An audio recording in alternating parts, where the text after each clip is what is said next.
자동차를 140km 정도 운행한 온실가스 효과를 낸다고 해요. 잘 믿어지지 않으시겠지만 데이터상으로는 그렇습니다. 이 숫자가 뭘까요? 33, 63, 4. 33이 사람이에요. 이 지구상에 존재하는 포유류 중에서 사람이 차지하는 비중이 33%예요. 저 4가 뭘까요? 야생동물이에요. 이건 뭘까요? 다 고기입니다. 축산업이에요. 수치가 놀랍지 않습니까? 이 지구상에는 사람 4%의 야생동물, 나머지는 사람이 먹으려고 키우는 고기, 이렇게 있다는 말입니다. 기가 막히죠. 우리가 경작지라고 부르는 무엇인가를 키운다, 옥수수, 콩 이런 것들을 키우는 경작지의 80%가 축산업에 필요한 사료를 재배하는 면적입니다. 그런데 나머지 20%에서 사람이 먹거나 다른, 사람은 아마도 8%인가의 경작지에서 사람이 먹는 식량이 나온다고 해요. 그러니까 거기에는 좁은 땅에 많은 곡물을 키울 수 있다는 것은 석유와 비료를 어마어마하게 퍼부어서 키운다는 뜻입니다.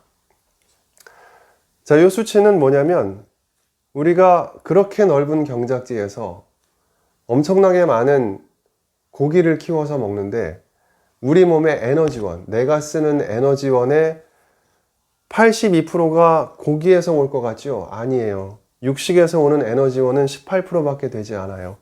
채식에서 얻는 에너지원이 82%예요. 사람은 채식 동물은 아니지만 육식 동물이라고 보기 어렵고요. 사실은 이렇게 수치로 보면 채식 동물에 가깝다고 표현할 수도 있겠죠. 우리가 먹는 고기에서 소를 예를 든다면 소가 풀을 뜯어먹고 자기 에너지를 갖게 되는데 소고기를 먹어서 우리가 얻는 칼로리나 단백질은 4%, 5% 정도밖에 안 된다고 해요. 나머지는 다 어디로 갈까요? 몸 밖으로 나가는 거죠. 경작지나 땅이 아깝다 이런 문제뿐만이 아니에요. 고기를 먹으면 물 부족 문제가 있어요. 우리 물 부족 국가 얘기 많이 하는데 소고기 1kg을 얻기 위해서 들어가야 되는 물의 양이 15,000, 16,000리터 정도 된다고 해요. 어떻게 생각해야 될지 모르겠어요. 그 1리터짜리 페트병이 16,000개가 들어가는데 감자, 곡물이죠. 감자는 곡물이 아닌가요? 감자 1kg을 재배하는 데는 130리터 정도의 물이면 충분하다고 합니다. 물 소비를 얼마나 다르게 하고 있는 건지를 아시겠죠? 소고기 1kg당 20kg, 무슨 뜻이냐? 소가 고기 1kg을 만들려면 곡물 20kg 정도를 먹어야 된다고 해요.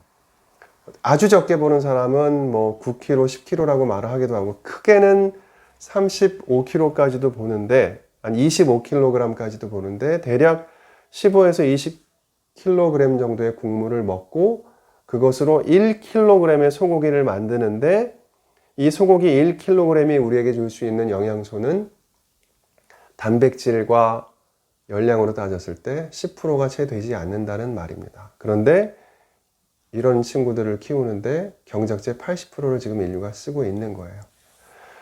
우리가 키우는 곡물들 중에서 37%가 축산업의 사료로 들어가요. 소가 먹는 거죠. 소나 돼지가 먹는데 이 37%의 축산업에 들어가는 사료를, 이 곡물들을 사람이 먹으면 20억 명에서 많으면 35억 명까지 먹을 수 있는 양입니다. 오늘날 기아 문제, 한쪽에선 굶주리는데 한쪽에선 햄버거를 먹는다. 이게 얼마나 기이한 현상인지 생각해 보시면 아실 거예요. 인간은 채식동물인가? 아닙니다. 고기만 먹고 사는 사람들도 있습니다.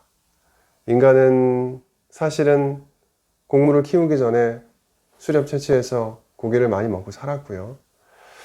육식은 죄가 아니에요. 그런데 오늘날 육식의 문제는 너무 많이 먹는 게 문제예요. 자, 건강이라든가 이런 문제에 대해서는 더 다양하게 할 말이 많지만 기후 위기와 관련해서만 말씀을 드렸어요. 자, 고기를 먹는다는 것은 매우 관련이 깊습니다. 왜냐? 온실가스를 상당히 많이 배출하거든요. 이 수치를 볼 때 이 두 부류가 온실가스를 어마어마하게 내고 있는 건데 여기에서 상당히 많이 나와요. 교통수단보다 더 많이 나온다고 해요. 인간이 먹으려고 키우는 가축이에요. 그런데 이렇게 넓은 면적에 가축을 먹이려고 고기를 얻기 위한 축산업에 사료를 재배하고 있는데 우리의 에너지원으로 크게 작용을 하지도 못해요. 맛으로 먹는 거죠, 그냥. 이 고기에 대한 욕망은 굉장히 커서 끊기가 사실 힘들어요. 단백질 흡수율 굉장히 낮아요. 계란이랑 콩을 드시는 게 훨씬 더 많은 단백질을 흡수할 수 있다고 해요. 자, 물도 많이 쓰죠. 축산업을 줄이면 우리가 고기를 적게 먹으면 훨씬 더 많은 사람들이 먹을 곡물을 키울 수 있어요. 죄는 아니지만 공생하는 방법으로서 육식은 적합하지 않다. 오늘 제가 드릴 말씀은 고기에 관한 내용이었습니다. 다음 주에 또 다른 주제로 뵙겠습니다. 감사합니다.